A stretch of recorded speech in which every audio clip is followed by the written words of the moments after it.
Hello everyone, welcome back to MLS Moves. Please make sure you like this video down below and subscribe to the channel if you are new. Adam.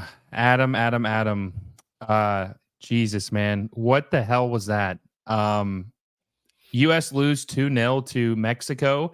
And it felt like they were never in this game. Never in this game, man. The attack was abysmal all night long. And we're going to dive into what went wrong with this. But what's your initial reaction to this loss by the U.S. men's national team? Well, hey, my Yankees won tonight, so I had the dual screens going there for a little bit. So listen, it's a good night to be up 2-0 in the baseball world, because when I turned that game off after we secured the win, which was, I don't know, 10 minutes into the USMNT game, the rest of my night was pretty disastrous. I mean, like, I don't know, man. Like, I didn't really tweet a ton about my expectations, etc. With this game. Like, I thought, okay, it's going to be an opportunity for Poch to really kind of see and evaluate some guys, and I guess if you can try and scratch out a result, cool. But I think, okay, I'll be on the opposite side of this from most people, right? Most people I see on Twitter are freaking out. I think you're fired up about it. I'm going to be on the opposite side here in this way. I think that if Poch really wanted to try and get a result in that game, I think he's smart enough to understand who his personnel were and what the tactics needed to be to get a result, right? Seen Poch coach at a lot of levels. I think he's smart enough to understand, okay, I could kind of take this game. I could bunker guys in. We could play really conservative. Like, at the end of the day, that's what you'd have to do with that roster going into Mexico. You would never play the way that we played tonight if your goal was to get a result, right? Like, so I don't think, I'm not saying Poch went in saying I'm willing to, or I think we're going to lose. I think he was like, I'm not willing to play different tonight, right? Because I need to see what these guys can do the way that we want to play, the way that we will be able to play to beat Mexico, right? In March, mark my words, right? As long as we don't have 15 injuries still, we will play Mexico in March, Nations League semis, finals, whatever it ends up being, and we'll play that style or some version of it. It might hybrid a little bit, by that point, and we'll have, hopefully, knock on wood, most of our first choice, and it'll look very, very different, dude.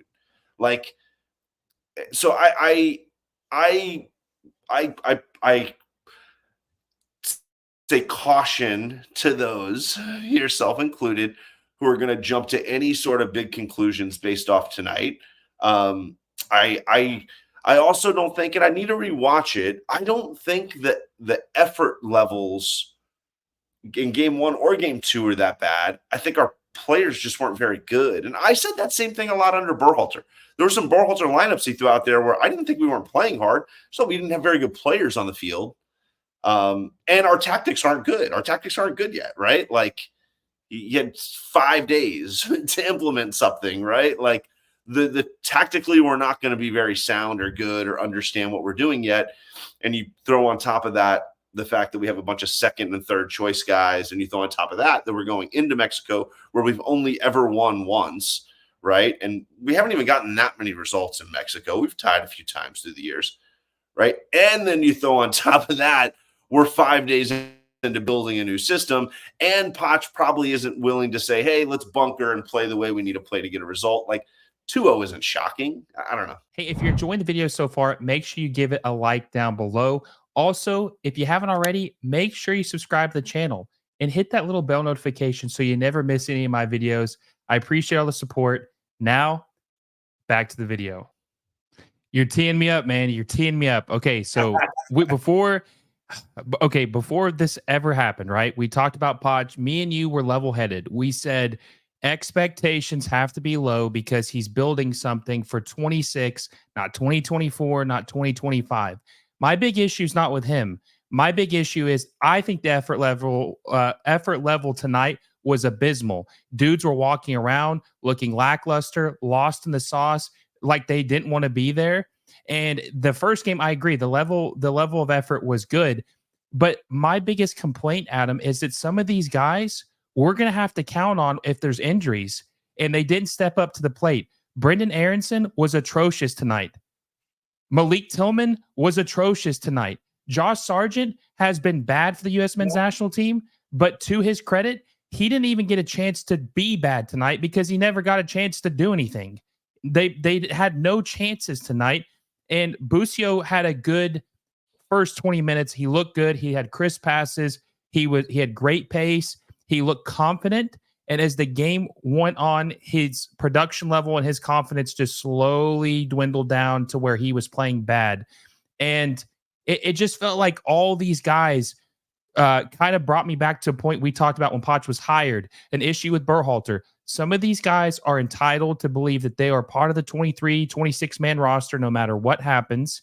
And I think that this is where Poch needs to learn to cut guys, trim the fat, shock some people, and say, look, you can play great for PSV. You can play great for Dortmund. You can play great for whoever. But if you don't produce for the national team, it's in several stretches of games, you're not going to be called up because you're not helping this team out. I'm going to go call, we'll talk about this a little bit later, but Diego Luna, who's balling out for RSL.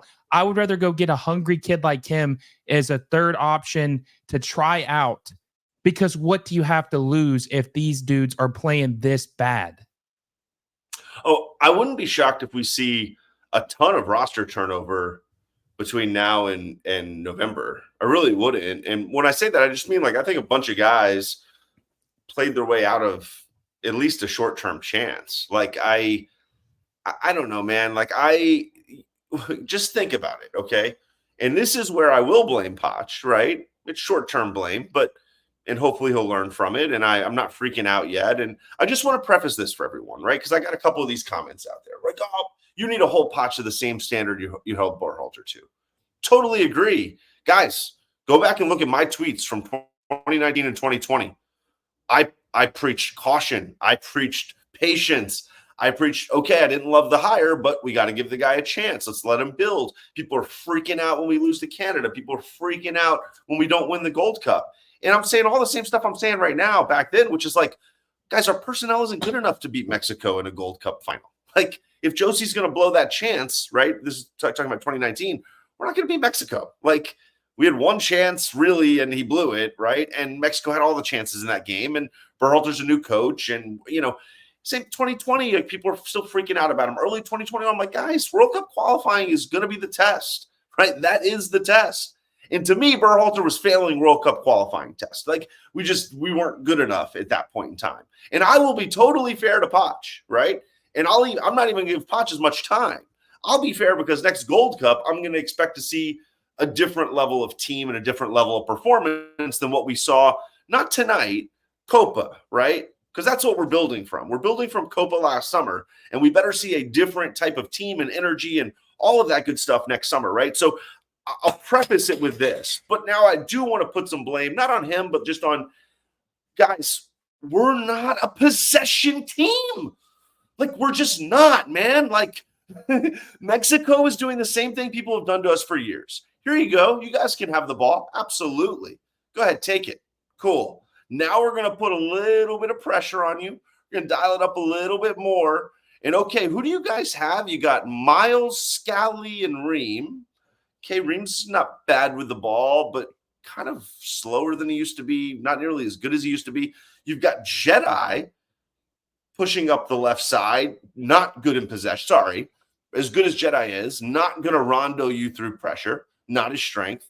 You've got Aiden Morris and Busio, two guys that I don't even think personally belong on the roster. Sorry, I know we said Aiden Morris had a good camp last time and still agree with that. I just don't think if we're full strength, either of those guys are sniffing the roster.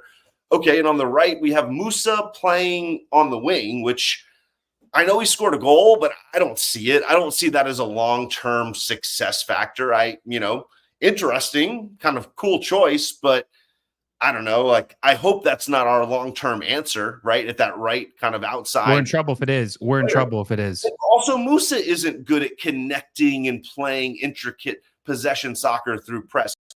So now I've just named, right? Will, I just named you the back 5, 6, 7. It's like the 7 guys you need to build to the 10s and the 9, right? Like, you need all of those guys playing on the perimeter to be able to build and connect with the middle guys, right? On top of that, I thought Busio and Morris in particular, right, once they were kind of being like just taken out of the game. Mexcio did a really nice job of tracking them and not letting passes go to them easily. And instead of working harder, and this is probably where some more time with a good coach helps, right? Understanding how to move and rotate and play off each other and go in and out of spaces. That's how good teams get the ball into those spots. They don't stand around and go, I'm not open, still not open. And that's what those guys are doing all freaking game, man. So we just played this game of like, it was Berhalter ball. We played this game of trim the edges and then eventually try and force a pass or lose the ball or ping it up the field, right? And like, we need to set up some tactics. And I thought in game one, we saw a little bit of this where we're like, okay, we have systematically a way that we can play direct and then go win second balls and then get in transition kind of out of that, right? That's the point of playing direct, winning second balls. You kind of like generate some, ball up the field at someone's feet. And it's a little bit random, but it takes, effort, energy, and some organization. There's organization to that. And my hope is that we lean away from this possession-based soccer when teams play us like Mexico played us tonight, and we say, F it. We're going to go play direct. We're going to win the second ball. We're going to counter press to create some turnovers and play in transition off those turnovers. And if we lose the ball, then we're going to not bunker, but right, we're going to shell back into a low to mid block where we're like, I don't like the press for that. I don't like I like counter pressing. I don't love the press for this team, which is what Poch seems committed to right now and what he wants to do. I don't think it's 100% never thing, right? I just still don't like it. It seems to be what kind of Berhalter was leaning into. Let's press, let's possess. And so I hope that's not the direction that we're going because we're not beating France like that. Yeah, and you made a good point about when Mexico was pressing us. We made several errors. Like Tim Ream, I remember several bad passes he made when he was pressed, terrible passes. And so with the one in the second half then burned us, right? He got into a little, it wasn't even being pressed. He turned, I think he turned Jimenez over. And instead of just going, let me get it out of here and get out of trouble, trying to play some kind of bad pass on the ground, which was so stupid. Like, yeah.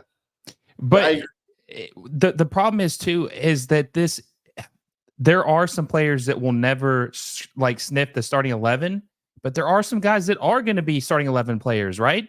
I mean, Turner, obviously, Jedi, Tim Ream has been. Hopefully, we never see him again after this. I'm fully off the Tim Ream bandwagon. I don't think he needs to be called up any longer. I think Tim Ream is done as a U.S. men's national team player. There's no reason to call him up anymore. I think he's washed. He's 37. What does he do for you at this point? There's not a meaningful game until next year, right?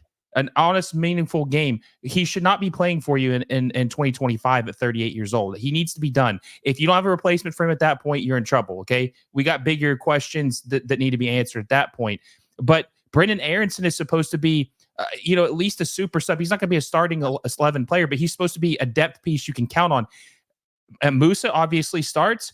Musa, Tillman, and Aronson, all three players who we were counting on, were absolutely atrocious tonight. I don't know what their final grade was for the game. It was 6 at the last time I checked at one point in the game. But like you said, Musa is not a winger. He does nothing for you on the wing. Tillman is a club player. He has he ever done anything relevant for this national team? Tillman, he is one of the most disappointing players for our national team, who I thought had a bright future that could really change not the trajectory of this team, but where you start thinking, man, we have some quality depth. Maybe we could start having some questions. Could Tillman push Reyna if he doesn't stay healthy or if he's not playing well? That's what I was thinking. And he just laid an egg tonight. He was completely off the grid and did nothing. Brendan Aronson, you noticed him because of how bad he was, how many turnovers. And why is Brendan Aronson playing a 10? Why the hell is he playing the number 10? And I'm sorry to go on. I think Poch. Let's talk about each of these guys first, because I want to have some conversations back and forth about them. So let's start with Aronson, because you touched on him, right?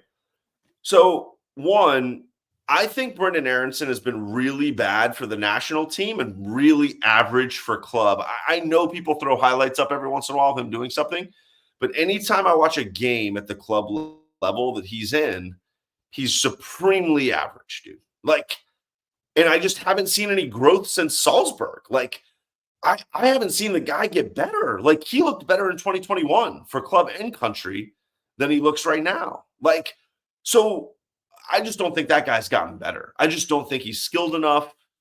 I think Poch is like, okay, if this guy's going to play for me, it has to be in this spot.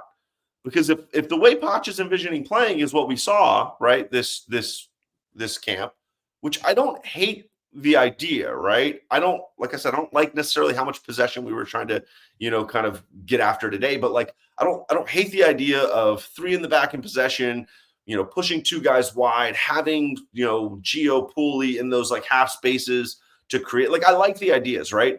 So if we're working under the assumption that he's like, this is the formation I like for our best team, so let me see what guys do in certain spots. I don't think Aronson's playing in that Musa spot. I just don't. I don't think that that's the guy we want in that spot. Like, he's not creative enough. Like, you need that guy to be able to connect with people. Like, so maybe he's like, if he's going to play this spot. Let's see if he can do it. Now, if he brings him back in November and does it again, I'm going to start to question Poch. I really am. I'm going to be like, really? You're like running that back after you saw last camp? Like, that's going to present a question mark for me for sure. 2 games too, Adam. 2 games, not just a sample size of 1. 2 games at the number 10. 2. And a lot of film, man. Like, a lot of film at club and country over the last year and a half. Like, the guy's played a lot. And, like, I don't see the consistent quality. So, I mean, with him, right, like, I don't think he should be called back in. I don't think he's a guy that I'm expecting to lean on as a super sub. I get that that's the reputation, and that's where things maybe looked like they were going to be a couple years ago, but I just haven't seen it in the last year. I would go different. I'm with you. I would go different directions. I would call somebody else in and give somebody else a shot there.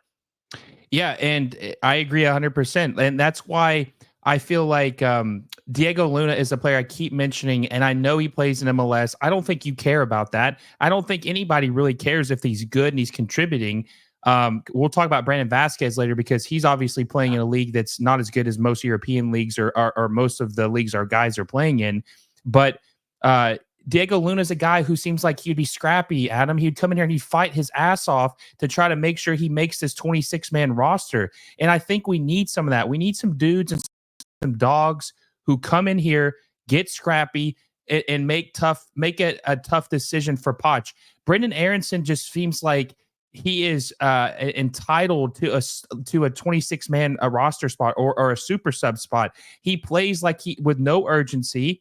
Like you said, he's average. It's so bad to be 24 years old and already plateaued. That is not good. Okay. And I'm not saying he should be like getting, his trajectory should be off the chart, but like you said, he hasn't gotten better in 3 years. So he hasn't improved in 3 seasons.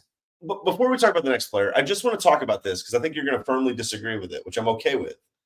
And I'm not 100% on it because I need to rewatch to really know for sure. But I was really watching for transition efforts in this camp because that was my number one pet peeve under Berhalter over the last few camps was like guys were not going hard in transition moments. Like Tyler Adams was getting run by and not tracking back, like weird stuff. I did some videos on it, right? Offensively, we were creating turnovers and it would be like 2-on-5 and nobody following into the box, right? I saw a different level of effort in game 1 and game 2. I think tonight, a lot of that effort got lost in how freaking bad we were. We were just so bad on the ball, dude. We were so bad. It was like a black hole. Every time Aronson got the ball, it was like a black hole. Like we crushed Leggett for this for 2 years. Back past Leggett. Like he has passed that title on to Brendan Aronson. It's like, and honestly, Tillman, neither of the guys are progressive. Neither of them have the ability to get on the ball with a guy around them, understand where the space is, turn the right direction, create the passing lane with, getting on the half turns. Like they just don't do it. Like they're like terrible at that in those half space spots, right? So anytime you're 2 dual 10s, that's what we were playing, dual 10s. Your dual 10s got the ball. Nothing happened ever, right? And I know you're like, I see some people crushing Sargent, but like if your dual tens get on the ball all game and never look anywhere close to you as a 9, I don't understand how you succeed.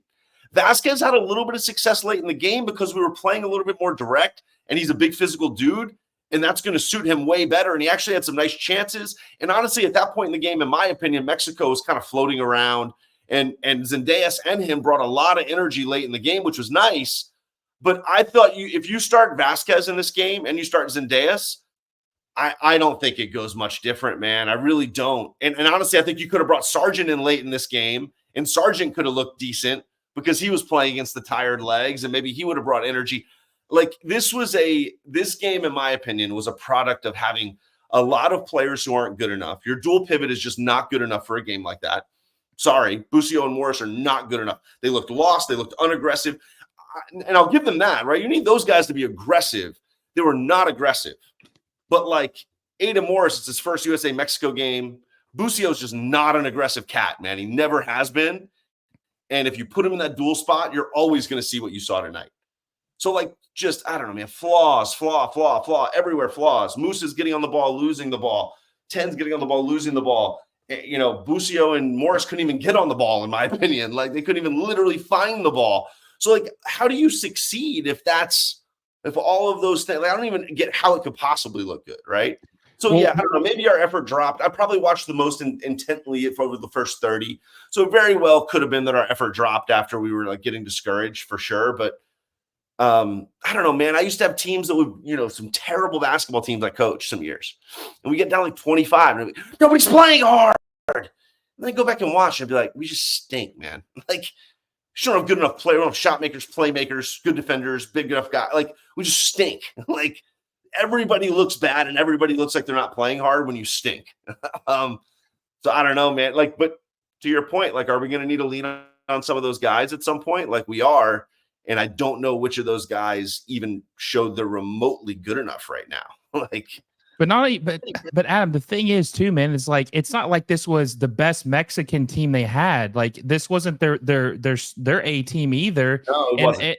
And Mexico, even if it was, it's not like this is 2011, 2012 Mexico. So the guys that we had in this game, it's not like we had Camp Cupcake, MLS all roster, you know, versus an A team Mexico and just got our ass kicked. Like this was a team that should, on paper, is more talented, has better players than Mexico. And they just, and look, to your credit, you said we've only beaten them one time in Mexico. We've had draws, but we only beat them one time.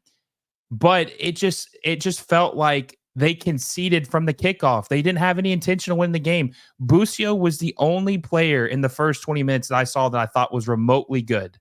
He was the only one. I mean, and your cousin, Matt Turner, I thought was okay. The free kick goal that Jimenez had, no one's stopping that. It's not his fault. I mean, he got a hand on it. It touched Tim Ream's man bun. Like that was going in no matter what.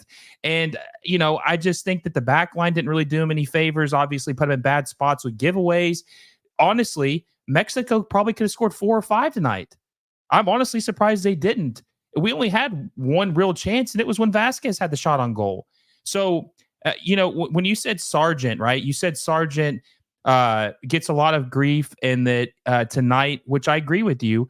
It wasn't his fault. He never had he didn't have a chance to be bad tonight. He didn't have a chance to whiff a goal or, you know, make a bad miss or a bad pass. He never got a chance to do that. At the end of the day, like, and listen, I'm sympathetic to Sargent. Like, I think he's had very little opportunity in minutes. A lot of it's because of injury. Like, it's not, a lot of it's, you know, injury. Some of it's he wasn't, you know, really in the mix. He got hurt in World Cup. Like, a lot of excuses. But, like, at the end of the day, listen, you got to perform, you know, like, he had 2 games where he played and for you could blame, like I am. I'm kind of blaming the setup and like the guys and, you know, him not getting any chances tonight. At the end of the day, you got to perform. And like, if you don't, and it might be unfair, like next man up, dude. And like, and honestly, do I think Sargent's 100% like out and not good enough? Definitely not. I think he's shown at club that there's something there, right? I think that he has the problem that a lot of guys you saw tonight have, which is like you cannot yet build a roster of those guys and expect them. And I think this was proven tonight. I don't think you can expect those guys to go out and be good enough to compete as a unit. I do think you can probably take two of those guys, throw them with our other best 9, and it could look a lot better than that, right? Because I think it's I know I relate to basketball a lot because I did it for 15 years, and I think this is a great comp though, right? Like Derek White on the Celtics, right? This is maybe a little bit of a deep cut. They just won the title. Derek White's like their 4th best player, but he's a really good 4th best player. And if you watched him for the Celtics this year, you're like, damn, that guy's good. If tomorrow the Celtics' top 3 guys all got hurt and Derek White's your 1, and he's going to look totally different, right? Like if you took the Celtics and you said, okay, guys, we're playing, top 4 guys are out. We're playing with 5 through 12 tonight as our rotation. Celtics aren't the NBA champs. Like they're not very good. Like they'll lose. So like I don't know. To your point, Mexico also isn't that good. Agreed. Didn't think they had like a world-beating roster out there, but it's still a pretty good team all around. And I think our guys have more hype than that Mexico team. I don't think our guys are better than that Mexico team. I really don't. I think they're better on paper in our brains because of like how USMNT centric we are. But like, your midfield is Busio and Aiden Morris. Like, sorry, man. Like, but to be fair though, like I don't even know what the hell league their midfielders are playing in. I would assume that it was a predominantly Liga MX's team, minus a couple guys, right? A lot of those guys can play in better leagues, though. They're playing in Liga MX because they're getting paid a ton, right? And they're more valuable there. It's kind of like when our whole roster went back to MLS, right? It's not like Bradley and Dempsey and Donovan are MLS players. Like those guys could have gone to Europe and played. Like they all could have. They all could have played in Netherlands, or I'm not saying they could have played in top leagues, but like we saw Dempsey play in a top league. We saw Bradley thrive at Roma, right? Donovan, if he really wanted to do it, could have made it happen. He could have, yeah. Right? No doubt, right? So, like, to me, that's how I look at Mexico. Do I think it's a good Mexico team? No. But do I think it's like a bunch of Liga MX guys? Like, it is, but like, they're just a little bit better than that designation, in my opinion, right? And at the end of the day, a lot of those guys also have been playing together. They play together a lot.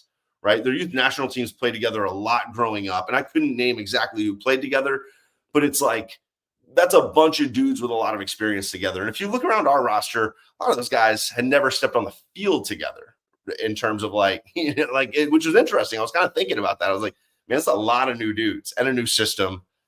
And at the end of the day, your midfield is what really is going to carry you. And Morris and Busio were not even close, dude. Like, and if you have a midfield that's that uncompetitive, games look like that, in my opinion. And, I don't want to excuse all the other guys, but like at the end of the day, that is the heartbeat of what you need to work defensively and offensively. If you're playing that double pivot like that, you need those guys to be good. And you need them to be ball hawks. You need them to be taking the ball away and, in counter pressing moments. You need them to be solid, defensively, which they really weren't that good. They were pretty shaky. And you need them to get on the ball and be metronomes, right? And spray the ball to where it needs to go. And you need them, interchanging with each other, right? And it's just, those guys are so bad. And that's where my eyes always go there. I'm like, who is in the middle of the park? That's your point guard controlling this thing and making it happen. In the middle of the park for us was those two and Aronson and Tillman. And all those guys were really bad. And like at this point, I think we just all need to tamper to the Tillman expectations. I get that he scores a lot at PSV against bad Dutch teams, but please remember that Josie Altidore scored like 400 goals in a season in Netherlands by, absolutely smashing low-end Netherlands teams, right? Pepe scored like 11 goals in like limited time a couple years ago against bad Netherlands team. Like the bottom of the Eredivisie is not good. Thriving against those guys is not an indicator that you're ready for prime time. It's and worse that's than what MLS. I'm seeing out of Tillman. We got a lot of USMNT tape on Tillman now, man.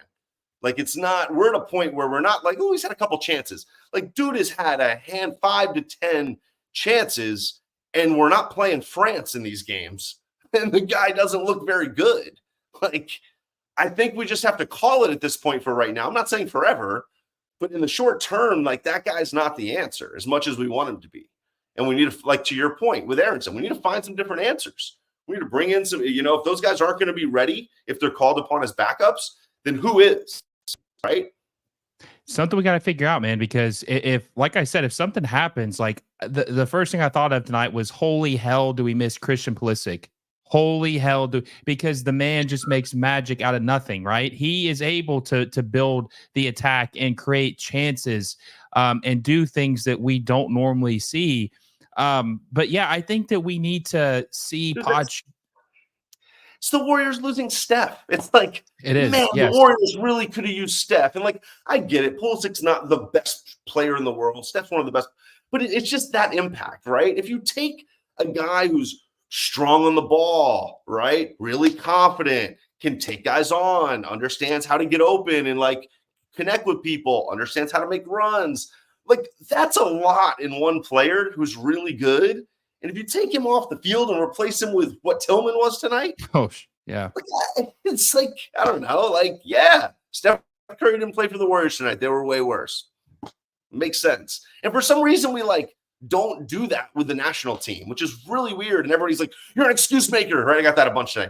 Oh, you're such an excuse maker. You always are. I'm like, I don't, guys, we're missing like 15 key guys. Like, I don't know. Like, if you, a realistic score, right? So I looked at FanDuel, and Mexico was favored in this by like a decent amount to win, like minus 160 favorites, which is like a pretty steep favorite. Like, you're not winning money betting on Mexico tonight. Like, there was no one who realistically, if you're a neutral observer and you understand this thing, you're not going in there going, USA should win tonight. You're just not. I'm sorry. Like, I don't know. I thought we could be competitive at least. So like that, my biggest gripe isn't with the fact we lost. It's not that Poch coached bad. It's just the effort of these players that got an opportunity. Like, you talk earlier about, Steph missing, and then like, what would the team look like? Or let's just talk about odds, right? If you have three guys playing, Adam, three guys, Aronson, Musa, and Tillman playing, what are the chances that all three of them are ass? Wouldn't you think at least one of them showed you some flashes? Like, they were. Musa's in a good spot. I don't think Musa and Aronson are in good places in the field for them to thrive. I just don't. Like, when I saw Musa was out wide, I don't think I tweeted it, but I was like, I don't think this is going to work. And he scored a goal. So, like, I guess I was wrong in that game. His first goal was a USMNT player, right? That was. But I still don't think that goal, if you look at the totality of that game, he still wasn't very good. Like, no, he wasn't. He got on the end of that, but he wasn't like creating a bunch of chances and connecting play and like all over. Like, like when somebody has a good game, sometimes they don't even score. It's just like, damn, that player was constantly creating, constantly on the ball, constantly connecting with others. Musa was not doing that last game, and he wasn't doing it this game because he's not good at that. And like, we probably need to have a conversation of what Musa is good at right now and how that fits in, right? Because could he be one of the double pivot guys? I think so, but I think you're going to have to play a specific style. Once again, I think if you're trying to possess through people with Yunus Musa in that spot, I don't think you're going to end up utilizing him very well and being very happy with the result. I think he can do a lot of things well. I don't think it's like possession-based soccer. I think my biggest takeaway, and look, I said this, I'm going to continue to say this, don't sound the alarms. It's way too early. My biggest criticism is the players, not the coach. Anybody saying, don't you miss Greg yet? Hell no, I don't miss Greg. He's an MLS for a reason, okay? He's coaching the Chicago Fire because nobody else really wanted him. Poch deserves to have his time. That's not what we're saying, or what I'm saying at least. I'm just saying that the players who we talked about this too, Adam. What about the new coach bump? There was no new coach bump for these guys. Some of these guys, there was no new coach bump. It was business as usual. Like, I don't give a damn. Well, good enough, man. Yeah. Listen, like if we're sitting here a year from now and we have a camp like this, that's kind of second choice guys, and we get this kind of performance, I'll be at the head of the army going, what the hell is going on? This guy is not getting enough out of this team. Absolutely, right? Like, no doubt. So I personally don't even, I don't know. I don't know who I put the blame on for tonight, but like as somebody who coached a lot of undermanned teams, it felt like a very undermanned team going into a spot and being put in positions by the coach, probably for some legitimate reasons, which is why I'm not going to just crush it because I don't know what his plan, his long-term plan is. And I'm sure whatever he was doing this camp was not, hey guys, we need to win these games in this camp. Like he's a good coach. No good coach would do that. Like no good coach would take 2 friendlies and go, whatever it takes to win right now. Now, we got some games that actually matter coming up, Will.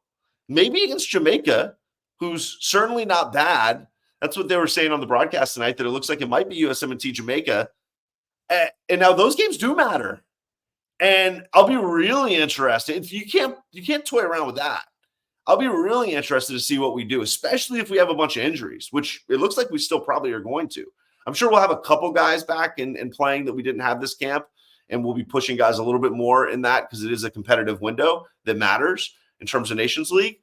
But man, if we're seeing like tactics that make no sense to go get a result against Jamaica, I will critique. Even in second camp, I'll critique tactics that don't make sense for personnel, right? If we have the same kind of roster and we go out there against Jamaica and like, even against Jamaica, right? If we're trying to like play beautiful possession-based soccer through Jamaica, that has not worked for this team. And I get that we haven't had Poch, but like, I don't know, maybe I'm wrong. Maybe he'll prove me wrong. But like, next camp will be interesting because those games do matter.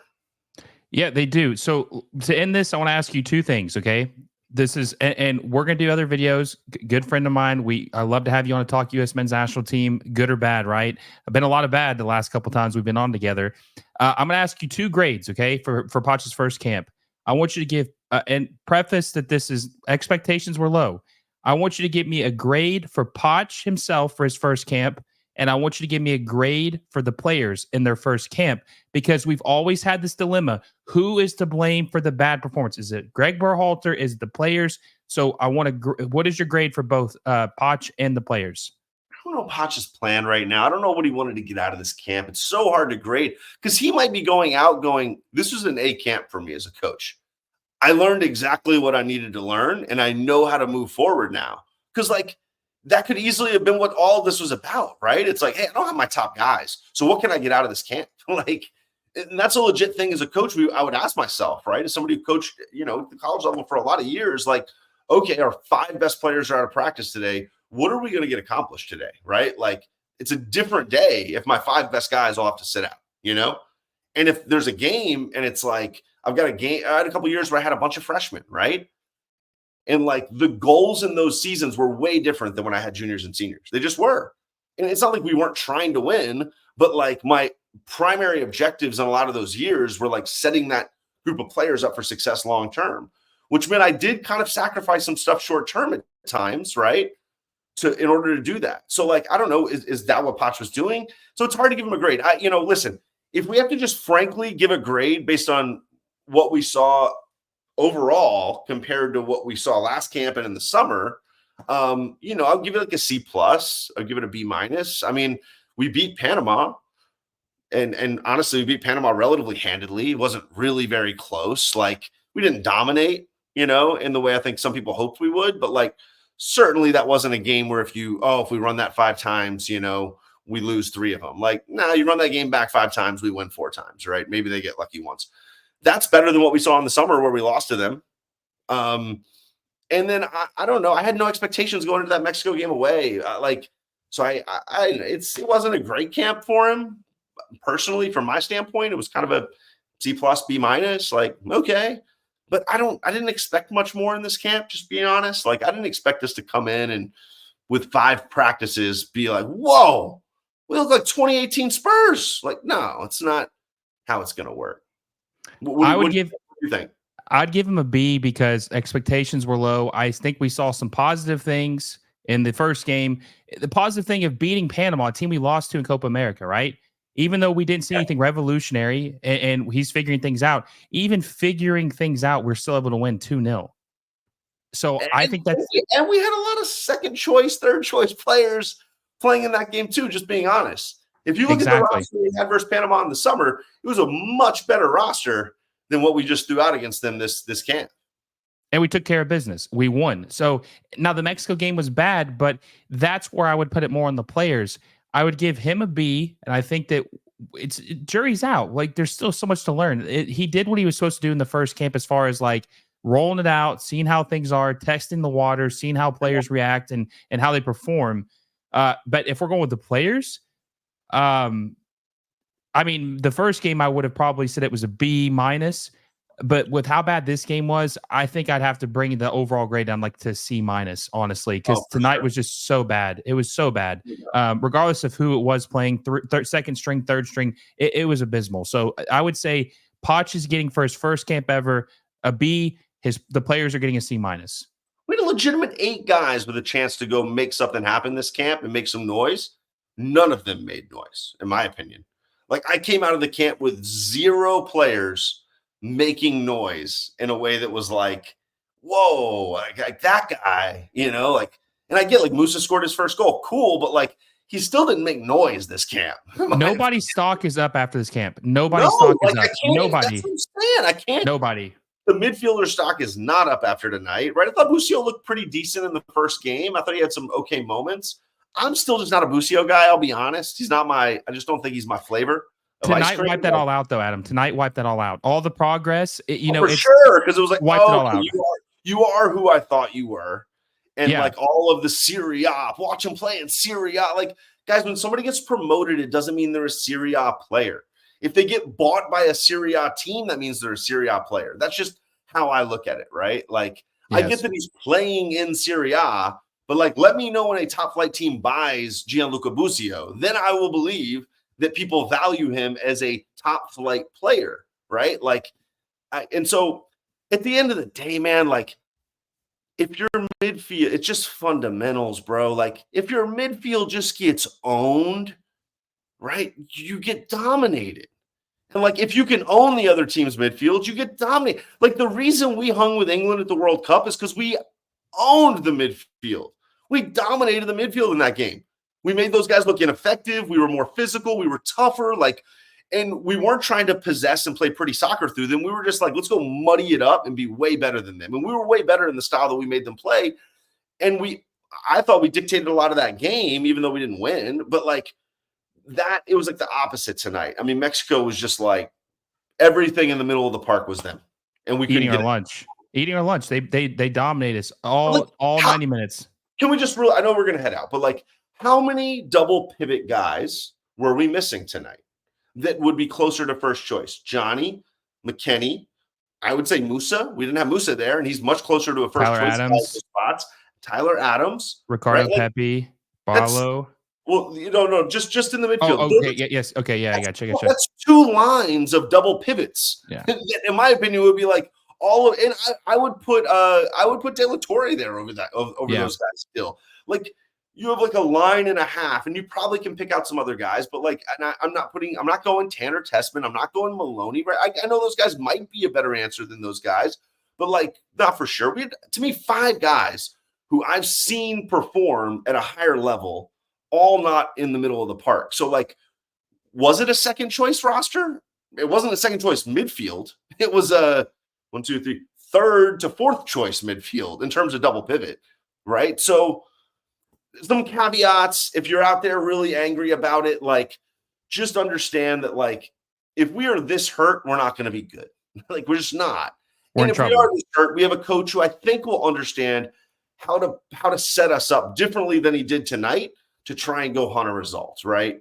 As a USMNT fan, we set up like that for 20 years, right? We watched USMNT set up this way for 20 years and get results. And we can do it, right? If you had 3-4 more high-level guys in there, you know, and it's, oh crap, we got to play Mexico tomorrow again, like in a game that really matters, Nation League's final, you're not going to see us set up like that. But yeah, we'll see. I mean, I'm interested to see the progress next camp, because I think with a good coach, every day of practice you get really matters, right? The hard part is we had a bunch of guys who had 0 days of practice with him this camp. So it's going to be all over the place as guys get integrated in and out with injury. I don't think it's going to be this clean rise to the top. I think it's going to be a little choppier because of all the injury issues we're facing right now. I couldn't agree more. And we'll see. Each camp is where the pressure starts turning up, right? That's when it has to be better each camp. We'll see what happens in November. I'm excited to see. Make sure you follow my friend at Stan USMNT for great USMNT coverage and takes. Adam, I appreciate it, man. Until next time, guys, I will see you all soon.